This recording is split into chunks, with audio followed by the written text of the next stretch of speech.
Welcome to the Business Forum show here on Northwest Digital News. I'm Kevin Hunter. Adam Wallschlager has joined us from Action Coach out of Minnesota.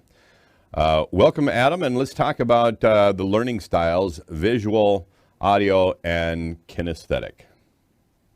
Yep. So, I was thinking about this tool, and we were obviously talking about it a little bit before. There's lots of different, communication tips, tools, tricks, and things like that. But the important thing is, hey, here's another tool that'll help you communicate and connect with the people you're trying to either build relationships with or do business with, right? Mm-hmm. So in anything, it always comes back to we do business with people we know and we like and we trust. Mm-hmm. And part of feeling like we know someone, part of trusting them is feeling like they're like us or they're connected to us or they're similar in some way.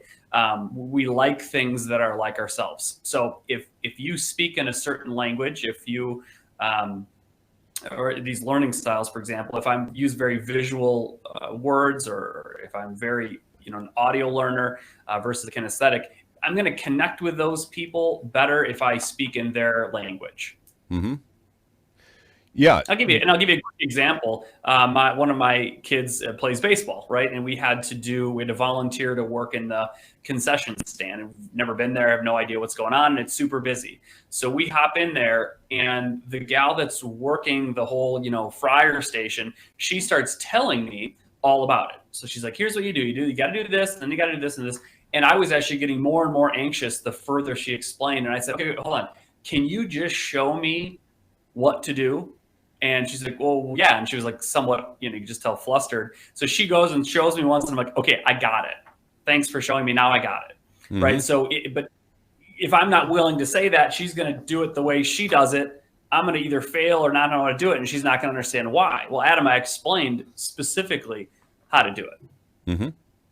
Yeah. And of course, then that comes back to what your learning styles are. And being somebody who's produced a lot of video on the web, these were actually things that I had to become very attuned to create viral organic stories. The interesting thing is that through a video, which everybody would say, okay, that's your visual audience. And I says, well, I also narrate the video. And they go, okay, that's your audio audience. Well, then how do you get to people that are more kinesthetic or if you want to call it like to read, but you're more of their hands-on type people. So I found that creating a visual thing, which was a video, narrating it to give it the audio, and adding text overlays on to reinforce what I was saying, that you could take almost any story on the web and make it blow up. Because, and the clue there is that you're hitting descriptive in feeling, right?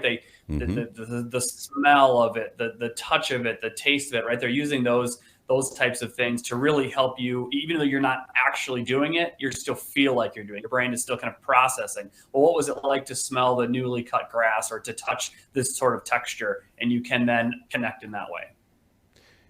I've had people tell me that they didn't know what their primary learning style was, whether they were in college or high school or wherever. And, I've come up with a few questions, that I've thrown at them, or a few ideas that I've thrown at them. And I've noticed that when your mind is fatigued or taxed or you're stressed out, that you tend to gravitate towards that, like where we might, if you talk about the 7 learning styles, we might actually use all of them in a very fresh, positive frame of mind. We might be able to be receptive to messages from all those angles. But when we are stressed out, it tends to be that primary learning style that we gravitate towards.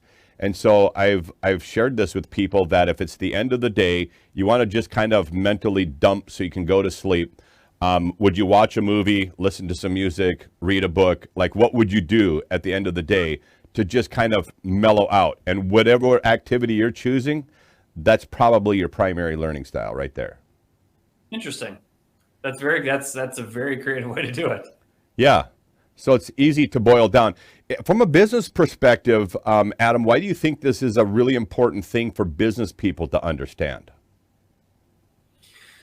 In a coaching environment, anytime you're teaching or training something, the idea is for them to take it in, absorb it, analyze it, and then go and apply it.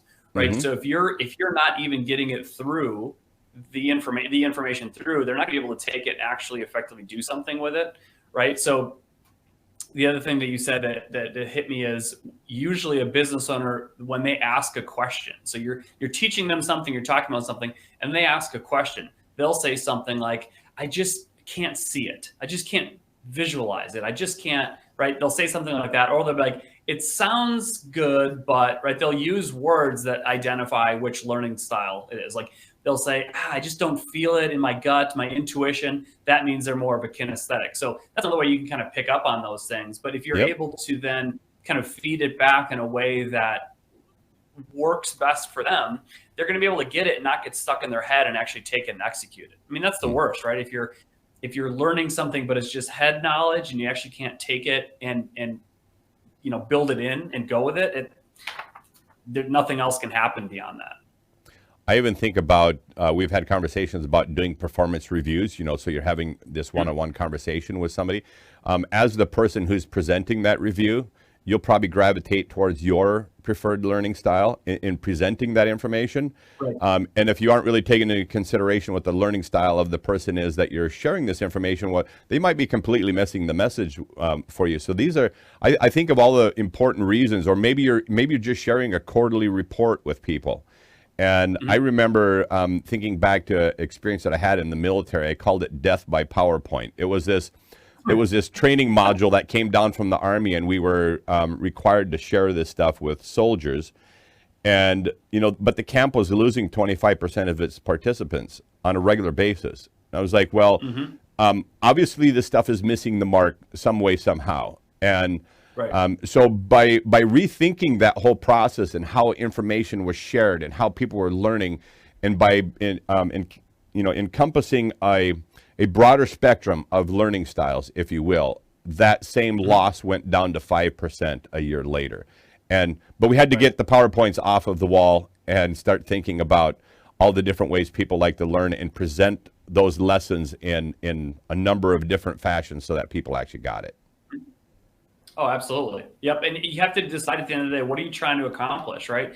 If you're trying to live a more effective life and have better results and have stronger, better relationships, you want to start to take this stuff seriously and really become a professional. You don't have to do this stuff, but your effectiveness is going to go down. Whether it's like we've talked about, the DISC, personality assessments, to the learning styles that we're talking about today.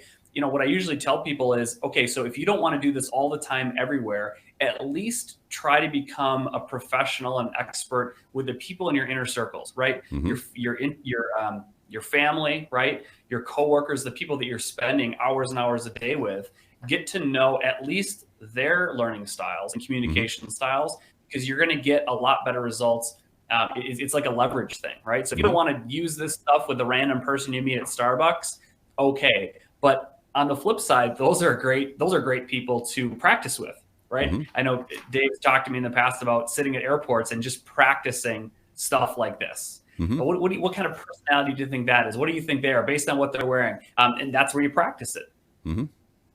You could follow that up by actually going and having a conversation with them then and see if your assumptions were on the money. Right. I got a flight to catch though, Kevin. I don't got time for that. Well, you'll be expanding your comfort zone too, which is a whole nother conversation. Right. Maybe you could stand up and sing a croaky song for them or something like that, But well, the best one I've heard, I've seen this several places, to expand your comfort zone is to walk into a place like Starbucks, go in the kind of the main lobby, and then just lay down. And lay down for 20 seconds and then get up and walk out. That's the best way to improve your comfort zone. You're breaking the mold. Yeah, exactly. All right. Well, great stuff. It's really important actually to know these learning styles, because if you're interested in accelerating your own learning, knowing your learning style will help do that. And if you're wanting to convey a message to other people, understanding their learning styles will help that. But the more you can take your messages, whether it's in business or anything, the more you can take your messages and capture a number of those learning styles with whatever you're presenting.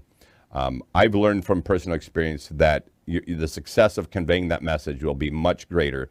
And messages that I even did with video online, the more of those learning styles I captured, the greater the likelihood I created a viral, organic message. And I can tell you, some of those experiences surprised me when millions of people started clicking on them and you're going, wow, why is that? I guarantee you, one of them was the consideration of visual, audio, kinesthetic, and how we did Yeah, the and video. the angle that I just realized I've been taking on this was how I teach other people, how I present to other people. But you make a great point is if you want to learn something and the content is in lots of different places or lots of different forms, which one's going to be the best? So I'm much better watching a video, right, or reading a book or something like that.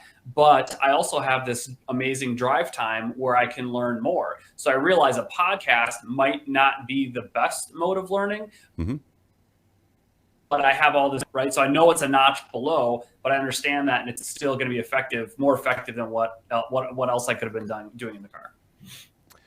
There you go. We'll leave it there. The more you know about your learning styles, the more you'll learn and the more you'll be able to teach others. Kevin Hunter here on the Business Forum Show. Adam Wallschlager coming to us from Action Coach out of Minnesota. Thanks, everyone who joined us.